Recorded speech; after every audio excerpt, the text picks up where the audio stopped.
بسم الله الرحمن الرحيم. الحمد لله الذي له الحمد على كماله الحاصل وعلى إنعامه الواصل، وصلى الله وسلم على أشرف الأنبياء والمرسلين نبينا محمد وعلى آله وصحبه وسائر المهتدين. أما بعد. Assalamu alaikum wa rahmatullahi wa barakatuh. Welcome back to the fourth lesson, which we will be discussing الإدغام, the second حكم of أحكام Noon As-Sakeenah and Tanween. But before we start, we will do a quick recap of what happened or what we studied last week. Last week we talked about al-idhar, and we said al-idhar lughatan is to make something visible or apparent, and we said istilahan is to pronounce the Noon As-Sakeenah or the Tanween and the letter after it if it's a letter of idhar, normally like how it's supposed to be pronounced, without idgham or iqlab or ikhfa or waqf or sakt or anything, just pronouncing it how it's supposed to be pronounced with the proper characteristics. And we said the letters of idhar are the hamza, the ha, the ayn, the ha, the ghayn and the kha. It's summarized in the sentence أخي هاك علما حازه غير خاسر. So that was for last week. This week we'll be talking about al-idgham. Al-idgham lughatan means to combine two things together to become one. And istilahan, it means to combine the first letter, which has sukun, because it's either Noon Sakeenah or Tanween, so it has sukun, with the second letter, which has haraka, which is a letter of idgham, so they would become one letter with shadda. That is, they become one letter, the second letter with shadda. So that means you could say we replace the Noon Sakeenah or the Tanween, if after it is a letter of idgham. We replace it with the same letter of idgham, which is after the Noon As-Sakeenah or Tanween, but with sukun. So it becomes, because sukun then haraka we said becomes shadda. The same letter, the first has sukun, then haraka becomes shadda. So that's why it becomes one letter. That is the second letter with shadda. And what are the letters of idgham? The letters of idgham are categorized into two categories, bighunna and biduni ghunna, or bila ghunna. Bighunna, that means there is the nostril sound coming from the nose, and it's the word yanmu. So the ya, the noon, the mim, and the waw. If any of these is present after the Noon Sakeenah or Tanween, that means there should be a ghunna, nostril sound. Bidun ghunna, that means without nostril sound, is the lam and the ra. So if either of these two is after the Noon Sakeenah or Tanween, that means there shouldn't be a nostril sound. And these words together are summarized in the word yarmilun. So let's take on some examples so it would become more clear, inshallah. The first ayah from Surah Al-Zumar, أعوذ بالله من الشيطان الرجيم ومن يضلل الله فما له من هاد. So where's the hukum of idgham here? We said idgham, there's supposed to be, the first condition is Noon Sakeenah or Tanween. So we have to look for Noon Sakeenah. So we have Noon Sakeenah here, and we have Noon Sakeenah here. We said the second condition is supposed to be after it a letter of idgham. So min had, is it the ha, is it a letter of idgham? No, it's a letter of idhar. And we said here there's a Noon Sakeenah, and after it is a ya, and ya is a letter of idgham. But which idgham, bighunna or without ghunna? We said the letters in the word yanmu are with ghunna. So is ya part of it? Yes, it is part of it. So there is, where's the mouse? There is idgham here, and like we said, it's like we're replacing the Noon Sakeenah with the same letter after it, which is a ya, but we replace it with ya sakina. And we said when there's a same letter, sukun, after it haraka becomes harf with shadda. So it becomes wamayu, like this. Basically, if you're gonna write it, it becomes like this. And since we said ya is a letter of ghunna, that means there should be a ghunna in the ya sakina, not the ya mutaharika. So the ghunna, which is two periods, by the way, two harakat. Two harakat means two moving letters, the amount it takes to pronounce two moving letters. For example, let's say two harakat, the word mim with dhamma, for example. So two harakat would be mu mu. This is two harakat. Three harakat, mu mu mu. Four harakat, mu mu mu mu. Did I say it 4 times? I think I said it 4 times.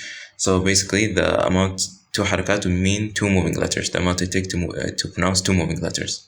So the ghunna takes two harakat. And since we said ya is a letter of ghunna, so this ya is sakina, you're supposed to have ghunna here, but not here. It's supposed to be only on a sakina, two harakat. So basically when you're on ya is sakina, you have غنة, 2 حركات. When the 2 حركات are over, you pronounce the ياء المتحركة without غنة. So it would be wrong for me to say وَمَن like this, يعني keeping the حركة, or sorry, the غنة, or moving it to the ياء المتحركة. It's supposed to only be in the ياء الساكنة. It's supposed to be وَمَن you see, وَمَن. يعني a good exercise to know if you're doing it correctly is to block your nose. When you're on the ياء الساكنة, you have غنة, just block your nose. And then when you're on متحركة, there shouldn't be a sound coming from the nose. So blocking your nose is a good exercise to check if you're doing it correctly. So it's supposed to be وَمَن 2 حركات. وَمَن. It's wrong to say وَمَن like this, يعني moving the غنة to the letter with حركة. The next example, وَخَلَقَ الْجَانَّ مِن مَارِجٍ مِّن نَارٍ. Where is the غنة here?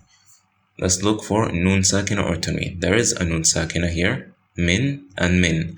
So where is the Idgham? The mim is a letter of Idgham. Yes, it is. And the Noon, yes, as well. It is. Both are Idgham with غنة. So we have the غنة in the first letter. And of course, remember that we said the Noon and the mim are letters that have غنة. By themselves, they have غنة. So when you go on to the moving letter, there's going to be a غنة. It's not going to be strong as in the غنة isn't going to be strong as in when it's in حالة of سكون, but it will still have a غنة in حالة الحركة. So the difference between mim sakin and mim متحركة is both have غنة, but the sakina غنة is more apparent or stronger than متحركة. So it is مما 2 حركات غنة. The same thing with من نار. The next example, وَمَا لَهُم مِّن دُونِهِ مِن وَالٍ. Where is the Idgham here? Idgham is min wa. Where is the mouse? Min wa becomes waw mushaddada. The first waw, which is sakina, has غنة. The next waw, which is mutharrika, is going to be without غنة.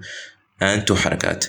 Min wa, like this. The next example, بَلْ أَنْتُمْ قَوْمٌ مُصْرِفُونَ. Where is the Idgham here? The Idgham is the Tanween and the Mim. And we said Tanween is basically Noon As-Sakeenah at the end. And we combine them, so it becomes Idgham. We combine the letters together, so Mim Sakina and Mutharrika. Mim Mushaddada. قَوْمٌ. The next example, وَوَالِدٍ وَمَا وَلَدَ. The Idgham here is the Tanween and the Waw becomes Waw Mushaddada, first غنة, the other, the Waw with حركة without غنة, 2 حركات. وَوَالِدٍ و. And like I said before, a good exercise to check if you have غنة, just block your nose. وَوَالِدٍ. See, the sound changes. The next example, وَيَوْمَئِذٍ يَفْرَحُ الْمُؤْمِنُونَ. So where's the Idgham here? The Idgham is the Tanween and the Ya. And since Ya is also a letter of Idgham بغنة, so it becomes, you have the غنة in the first letter, as in the sakin, and then not in the mutharrik, 2 harakat. The next example, ابعث لنا ملكا نقاتل. Where's the mouse? The Tanween is the Idgham is with the Tanween, and the Noon becomes Noon Mushaddada. The next one, قُلْ مَنْ رَبُّ السَّمَاوَاتِ السَّبْعِ. The Idgham here is the Noon and the Ra, and the difference is, than the other ones, previous ayat, is that here Idgham without غنة. So the Ra is a Ra Mushaddada, means Ra Sakin, and then after it is Mutharrik. The Ya that is Sakin doesn't have غنة, and the Mutharrik doesn't have غنة. So it becomes Marra, 2 harakat as well. So basically it's the same as Idgham بغنة, but the difference is it's without غنة. So that's why it's called Idgham without غنة. The next one, وعلمناه من لدنا علما. The idgham here is the noon and the lam, and lam is letter without غنة, so 2 harakat as well, but without غنة in the first sakin and the other متحرك. And for the last ayah, هدى ورحمة للمحسنين. The idgham here, tanween and the waw, and the tanween and the lam. So first one idgham with غنة, and the other is without غنة, both 2 harakat. Difference is the second one doesn't have غنة and the first one has غنة. So this concludes the 4th lesson, which we took the second hukum, which is الإدغام. And next week, inshallah, we're going to be studying الإقلاب. جزاكم الله خيرا for attending and watching until the end. سبحانك اللهم وبحمدك أشهد أن لا إله إلا أنت أستغفرك وأتوب إليك. السلام عليكم ورحمة الله وبركاته.